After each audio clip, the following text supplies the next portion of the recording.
I always knew my family saw me differently, but I never imagined they'd actively betray me like this. Not until one night, a simple folder on a laptop shattered my entire reality. It's like, you think you know your family, right? You think you understand the dynamics, even if they're dysfunctional. But then, something happens that just pulls the rug right out from under you, leaving you gasping for air. For most of my life, I felt like the black sheep. I'm Jake, 27, and it wasn't some dramatic self-pitying thing. It was just a fact. Some people grow up in warm, loving homes, where parents and siblings genuinely support each other. Others, like me, are just tolerated. An unwanted extra. My older brother, Nate, could do no wrong. My younger sister, Emily, was the golden child. And me? I was just the... My parents weren't outwardly cruel, not in a way you could easily explain to someone who hadn't lived it. It was subtle. If Nate needed help with his car, they'd cover it. If Emily wanted a trip, they'd hand her a credit card. But if I so much as asked for a ride home when my car broke down, I was too needy. If I needed any help at all, I was a grown man who needed to figure things out on his own. It stung. Single. Honestly, I should have cut them off years ago. I don't even know why I kept trying. Maybe it was some desperate hope that one day things would change. That one day they'd actually treat me like family. But the truth was, they did treat me like family, just not the way I wanted. They treated me like an ATM. Despite all their constant complaints about how tight money was, how grateful I should be for the little they could give, I was always the one bailing them out. It started small. Groceries here, a bill there. Just this once. Then it escalated. A sudden medical bill from my parents. Nate's car insurance lapsed, he just needed a little help. Emily's tuition was due, and they didn't have enough. Every single time, I was guilted into helping. Every single time, they promised they'd pay me back. They never did. And when I finally tried to put my foot down, I was the selfish one. "We're your family, Jake," my mom would sigh. "You wouldn't even be here if it weren't for us. Can't you contribute a little?" I should have said no then. I should have walked away. But I didn't. I kept letting it happen. And then one night I found the folder. It started innocently enough. My dad had asked me to fix his laptop. Just a Wi-Fi issue, nothing major. He's terrible with tech, so I'm always the designated fixer. I was about to hand it back when something caught my eye. There was a folder on the desktop labeled Memories. Now, that wouldn't have meant anything on its own, but what really hit me was that it had been modified just a few days ago. I don't know why I clicked it. Maybe I was just curious. Maybe some gut feeling, some subconscious warning, told me something was off. Whatever it was, I double-clicked.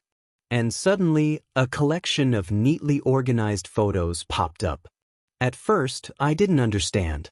Dozens of subfolders, each with a date. Hawaii trip 2021, Christmas 2020, Emily's birthday 2019. I clicked into one randomly and there they were. My family. Smiling, laughing, having the time of their lives on a trip I had never even heard about. I clicked another folder, then another. Photo after photo. My parents. My siblings. Aunts, uncles. Family barbecues, vacations, birthdays. I wasn't in a single one. I thought maybe I was busy. Maybe I was working. But then I saw the dates. Every single one of these events had taken place during times when I was right there. Living in the same city. Talking to them. Helping them with money. They just hadn't invited me. And that wasn't even the worst part. Because as I kept scrolling, something hit me like a freight train. I recognized these dates. I knew these dates because these were the exact same times they had come to me, claiming they were struggling. The same weeks my mother had called me crying, saying they couldn't make rent. The same month Nate had begged me to help him with unexpected car repairs. The same moments Emily had sworn she needed a few hundred to buy books for school. They had been lying to me. Lying so they could fund these trips. lying so I would keep giving them money. My hands were shaking as I scrolled. The rage that bubbled up inside me was something I had never felt before. I had suspected for years that they used me, but seeing the proof laid out in front of me like this, seeing concrete evidence that I had been nothing but a wallet to them. I don't even remember closing the laptop. I just remember sitting there, heart pounding in my chest, stomach twisted in knots. All those years. All those sacrifices. And I was never part of their family. I was just their bank account. And I was done. I was still in their house when I found the folder. The realization hit me like a punch to the gut. I wasn't in my apartment, somewhere safe where I could process what I'd just seen. I was at my parents' kitchen table, my dad's laptop in front of me, and they were right in the next room. My hands curled into fists. I could hear them talking, laughing, completely unaware that in just a few minutes, everything was about to change. I took a deep breath, trying to steady myself, but it was useless. My heart raced. My thoughts ran wild. I wasn't even sure what I wanted to say, what I wanted to do. But I knew one thing. I wasn't going to walk out of that house without confronting them. They had used me for years. I wasn't just angry. I was furious. I snapped the laptop shut and stood up. My legs felt shaky, but I forced myself to move. To walk into the living room where my parents were sitting on the couch. My mom was scrolling through her phone, and my dad was watching some random game show. They didn't even look up when I entered. "Hey," I said, my voice tight. "Can I ask you guys something?" My mom sighed dramatically, still not looking up. "Jake, if this is about money..." That was all it took to set me off. "Money?" I repeated, letting out a sharp, humorless laugh. "Yeah, actually. Let's talk about money." My dad finally looked up, frowning. "What's with the attitude?" I ignored him. I was too far gone. I pulled out the chair across from them and sat down, folding my arms. My hands were still shaking, but I gritted my teeth and pushed forward. "You know," I started, keeping my voice as even as I could, "I was just fixing Dad's laptop. The Wi-Fi wasn't working." Mom rolled her eyes. "Okay." And while I was at it, I happened to see this folder on the desktop. Memories, I think it was called. I tilted my head, pretending to think. Weird, right? Because I looked inside, and guess what? It's filled with pictures of you guys. I saw it immediately. The way my mom's posture stiffened. The way my dad's jaw clenched just slightly. They knew. They knew exactly what I was talking about. "Jake." Mom started, but I cut her off. "You know what's funny?" I continued, my voice dripping with sarcasm. "I don't remember taking any of those pictures." And then I realized, oh wait, that's because I wasn't there. Silence. Complete and utter silence. For the first time in my life, my parents didn't have an immediate excuse. No quick lies. No deflections. Just the sound of the game show playing in the background, the faint hum of the refrigerator, and my own pounding heartbeat. "Jake, you're being ridiculous," Mom finally said, forcing a laugh. "Those are just old pictures." I let out another sharp laugh.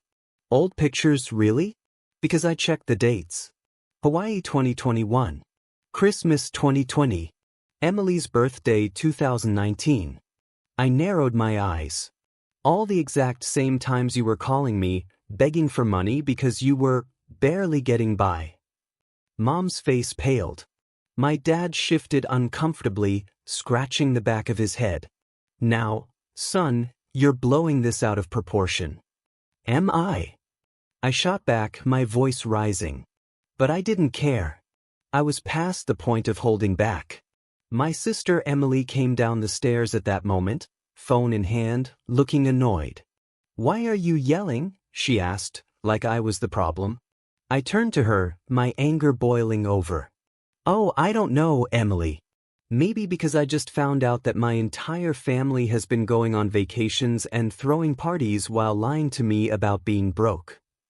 Her expression flickered just for a second. Then she scoffed. "You're seriously mad about that?" I stared at her, completely dumbfounded. Mad about that? The sheer audacity of it all nearly knocked the wind out of me. Of course I'm mad, I said, my voice dangerously low now. You guys have been treating me like an ATM for years, and the whole time you were using that money for this? Oh, come on. Emily rolled her eyes, crossing her arms. It's not like it's a big deal. I could feel my pulse in my throat. Not a big deal? I repeated, my voice trembling with rage. I was working overtime to help you guys. I skipped out on things I wanted to do because I thought my family needed me. I put off buying a new car. I barely took any vacations. I was living as frugally as I could, all because you had me convinced that you were struggling. Mom finally spoke again, her voice sharp. Jake, you have more money than us. You don't have kids. You don't have the same responsibilities. It's only fair that you help out. Fair. That word made something snap inside me. I slammed my hand down on the coffee table so hard that Emily actually flinched. Fair. I hissed. You think this is fair? I have more money because I work my butt off.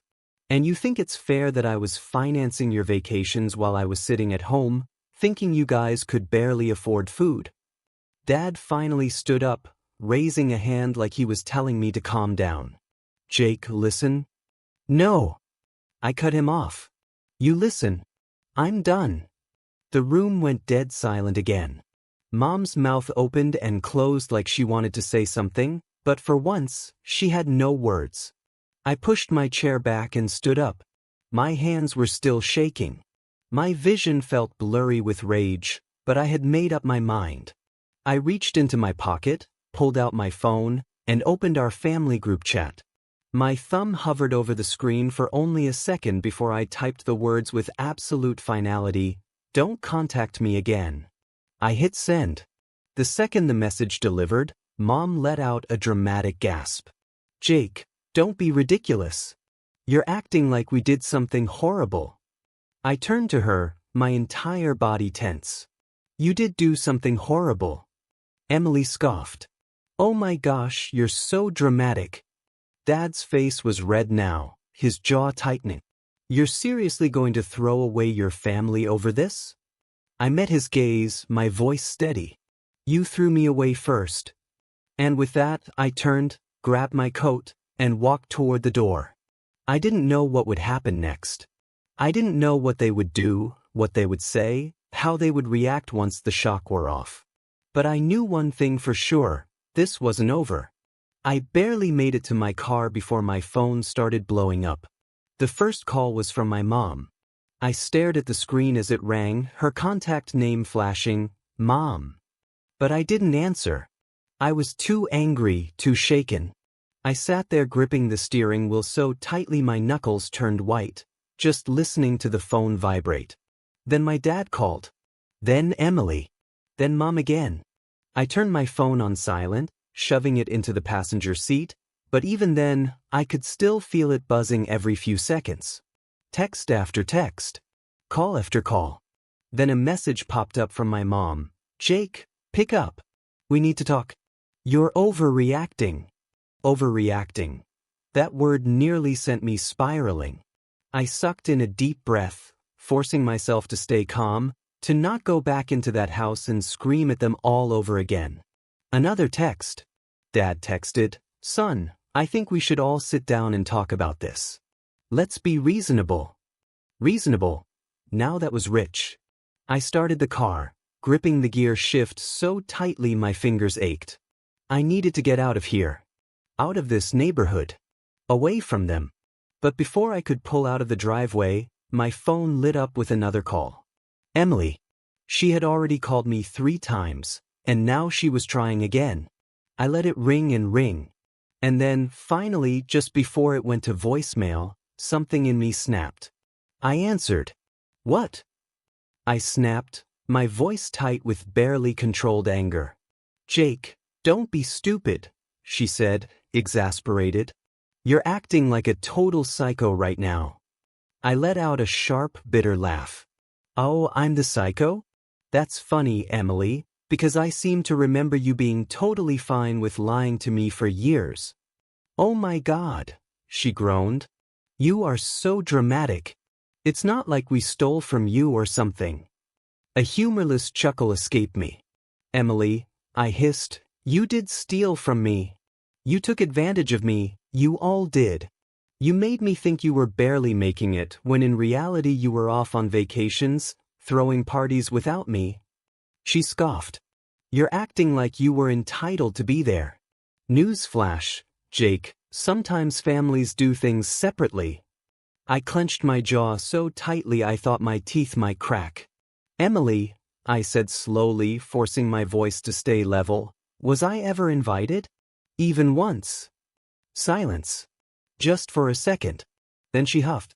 I don't know. Maybe Mom and Dad didn't think you'd want to come. Maybe you were busy. Who cares? My stomach twisted. Who cares? I repeated quietly. I care. I care that the people who were supposed to love me treated me like an outsider while happily taking my money. I care that I spent years putting you guys first, only to find out that I was nothing more than a paycheck to you. She groaned. Ugh, stop being such a victim. That word, victim, made something snap inside me. I let out a slow breath, my hands gripping the steering wheel. You know what, Emily? I said, my voice eerily calm, I think we're done here.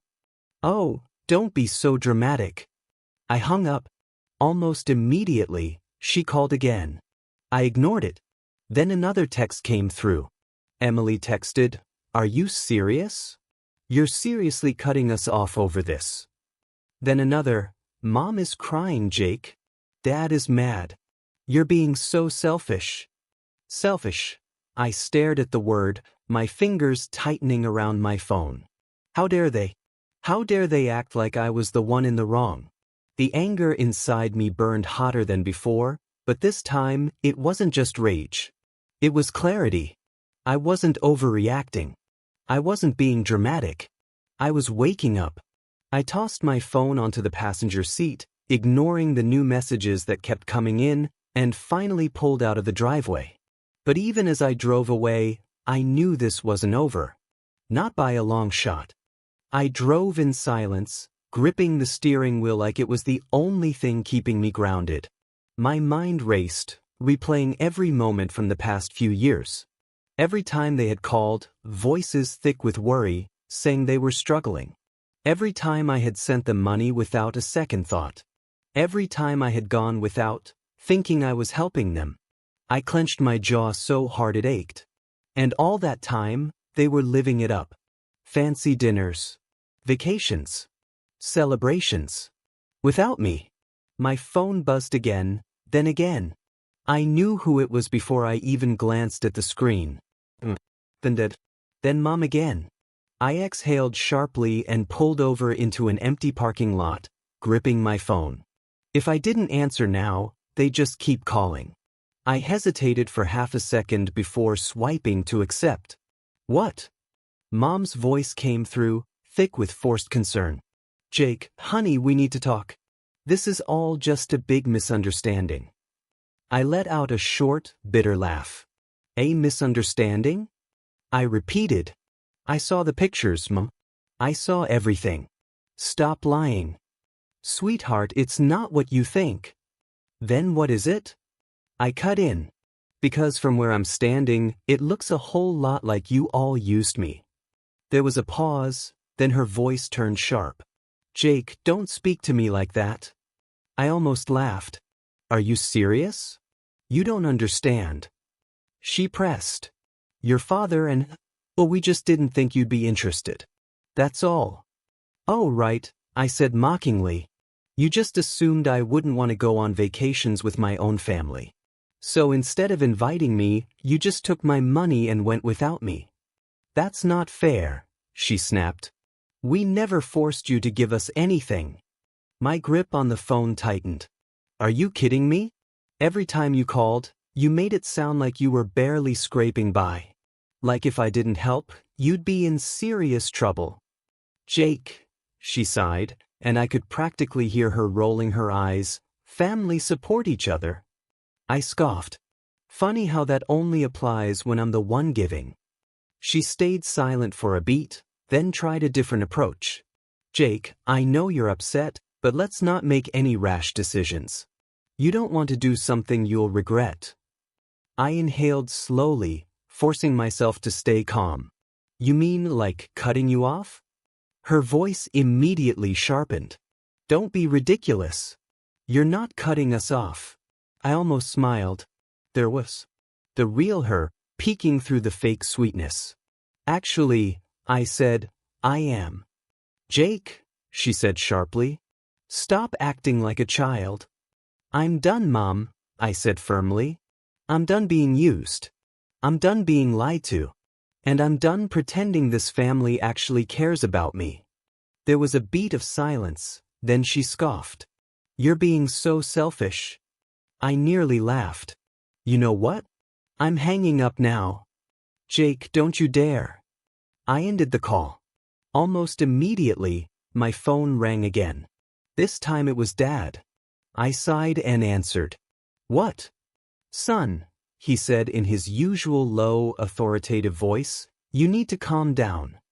I rubbed my temple. Dad, I swear to God, if you tell me I'm overreacting. Listen, he cut in, his voice sharp. I don't know what you think you saw, but you're blowing this way out of proportion. We didn't mean to leave you out. Asterisk mean asterisk too? I repeated. That doesn't change the fact that you did. He let out a heavy sigh, like I was the one exhausting him. Jake, your family. We love you, but this attitude, it's not acceptable. I actually laughed at that. Oh, my attitude is the problem? Not the years of lying? The manipulation? The gaslighting? You watch your mouth, he cut in, his voice dangerously low. I froze. That tone. It was the one he used when I was a kid, when he wanted to remind me who was in charge. I suddenly felt very tired. I exhaled slowly. You know what, Dad? I said, I think we're done here. You're not cutting us off, he said immediately. You don't get to do that. Oh, I don't. I said mockingly. Watch me. I hung up. I stared at my phone, half expecting it to ring again, but for the first time in the past hour, it was silent. The days that followed were strange. For the first time in my life, I didn't have to deal with constant calls and texts from my family. And honestly, it felt like a weight had been lifted off my shoulders. For a while, I was just floating. No drama, no guilt, no manipulation. I spent most of my time focusing on myself, trying to piece together everything that had happened. But as the days turned into weeks, things started to get more complicated. At first, there were more calls, messages, and emails from my parents. Apologies, pleading, guilt trips. My mom, my dad, even Emily. They all had their own version of the "we're sorry" script. They tried to make it sound like nothing was ever their fault, like I had misunderstood everything. They claimed they didn't mean to hurt me, that they just didn't want to burden me with their problems, and that I had been too sensitive. But the more I heard it, the more it felt like they were trying to undo the consequences of their actions without actually acknowledging what they'd done. It became exhausting. One evening, I came home to a voicemail from Emily. She sounded like she had been crying. Jake, please. I'm really sorry. I know I messed up, and I don't want to lose you over something this stupid. We can work this out, can't we? Your family. Don't you want things to go back to normal? I could almost hear the desperation in her voice. At first, I felt guilty. I wondered if I had been too harsh. I questioned whether I was doing the right thing. Was cutting them off really the best choice? Were they really that bad? Maybe I was just being overly dramatic. Maybe I was just angry and needed time to cool off. But then I remembered the years I had spent being treated like a bank account, like a source of cash and nothing more. I remembered how small they made me feel. How they never considered me a part of their real family. I deleted the voicemail. Later, I was having dinner with a friend when I got a text from an unknown number. It was from my dad. Jake, I need to talk to you. We know what we did was wrong, but you need to understand something. The family's falling apart without you. Mom and I are not okay, and if you don't come back to us, we don't know what'll happen. I sat there staring at the message for a while. It was manipulative. It was classic gaslighting. And yet, there was a part of me that felt a tug in my chest. A part of me that wanted to go back to that normal, even though I knew that normal was toxic. I didn't respond to the message. So here I am now, still in this limbo. I haven't completely cut ties, but I also haven't gone back to them. It's like I'm standing at a crossroads, unsure of which way to go. Part of me wonders if I made the right call by cutting them off. It felt empowering at the time, but now I'm questioning if it's too late for us to heal, or if their behavior will always be the same. Part of me feels like it's not worth it. I'm worth more than their manipulation. But then again, they're family. The question I keep asking myself is, am I the one who needs to change, or is it them? I don't know. Maybe this is something that can never be fixed. Maybe it's something that'll take years to heal, or maybe we're just too broken to even try anymore. And now? Now I'm standing at a crossroads, shattered by the past, terrified of the future. I guess the biggest question isn't whether they can change, but whether I can ever truly heal from the family who taught me what it feels like to be an ATM.